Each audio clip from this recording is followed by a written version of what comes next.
ओम नमो भगवते वासुदेवाय। ज्येष्ठ मास कथा 26वां अध्याय। स्कंद जी ऋषियों से आगे कहने लगे कि ऋषियों, आगे व्यास जी बोले कि हे राजा युधिष्ठिर, तदंतर कुछ समय बीत जाने पर नारद जी का बताया हुआ समय आ गया।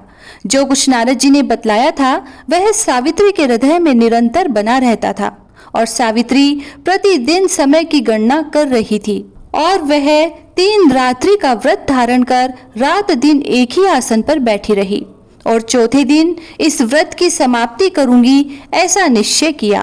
तब राजा घुमुत्सेन अपने पुत्र वधू का साध्य नियम सुनकर दुखी हो गए और स्वयं उठकर सावित्री के पास आए और यह श्रेष्ठ वचन बोले कि हे राजपुत्री, तुमने यह अति कठिन नियम का आरंभ किया है। फिर स्कंद जी आगे बोले कि हे ऋषियों, 3 दिन का समय बहुत कठिनता से बीतने योग्य है, क्योंकि इन 3 दिनों के बीच में अपने पति की मृत्यु का कारण जानकर तपस्विनी ने 3 दिन का नियम ग्रहण किया। उसको निश्चय था कि चौथे दिन उसका पति मर जाएगा।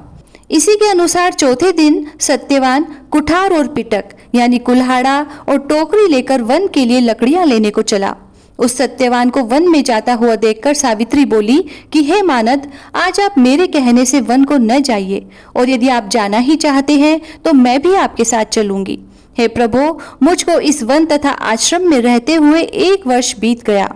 सत्यवान कहने लगे कि हे सुश्रोणी, मैं स्वतंत्र नहीं हूँ, मेरे माता पिता से पूछ लो।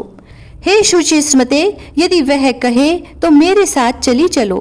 पति के ऐसा कहने पर वह कमल नेत्री अपने सास ससुर के पास गई और उनके चरणों में प्रणाम करके कहने लगी कि मैं वन देखने के निमित्त जाना चाहती हूँ, आप मुझे आज्ञा दीजिए। मेरा मन पति के साथ वन जाने को कह रहा है। सावित्री के ऐसे वचन सुनकर राजा घुमुत्सेन बोले कि हे भद्रे, हे सुव्रते, तुमने व्रत किया है, अब उसके पारण का समय है, उसका पारण करो और पारण के पश्चात तुम वन को जा सकती हो। सावित्री बोली कि हे तात, मैंने रात्रि को चंद्रोदय होने के पश्चात भोजन का नियम किया है और हे तात, आज मैं पति के साथ वन देखना चाहती हूँ। हे नराधिप, मुझे पति के साथ वन में किसी प्रकार का कष्ट नहीं होगा। यह बात सुनकर राजा घुमुत्सेन बोले कि हे पुदी, हे सुमध्यमे, जैसा तुम चाहती हो वैसा ही करो। तब हे मुनि, श्रेष्ठ सावित्री सास ससुर को प्रणाम कर सत्यवान के साथ वन को चल दी। वह मनस्विनी बार बार अपने पति को देखती रही तथा विकसित पुष्पों वाले वृक्षों और सुंदर फलों वाले वृक्षों से व्याप्त वन को भी देखती जाती थी। उस वन के वृक्षों के नाम पूछती हुई और कभी मृग समूह को देखती हुई वह सावित्री हृदय से कांप रही थी। उस वन में जाकर सत्यवान ने शीघ्र ही फलों को लेकर काष्ठ भी ले लिया और एक बोझ बांधकर तैयार कर लिया। वह साध्वी पतिव्रता वट वृक्ष के समीप बैठकर पिटारी को फलों से भरने लगी और सत्यवान उस काष्ठ को कुठार से फाड़ने लगा। इसी समय सत्यवान के सिर में वेदना होने लगी और वह सावित्री से बोला कि हे भद्रे, शूल के समान कांटों से मेरा सिर फटा जा रहा है।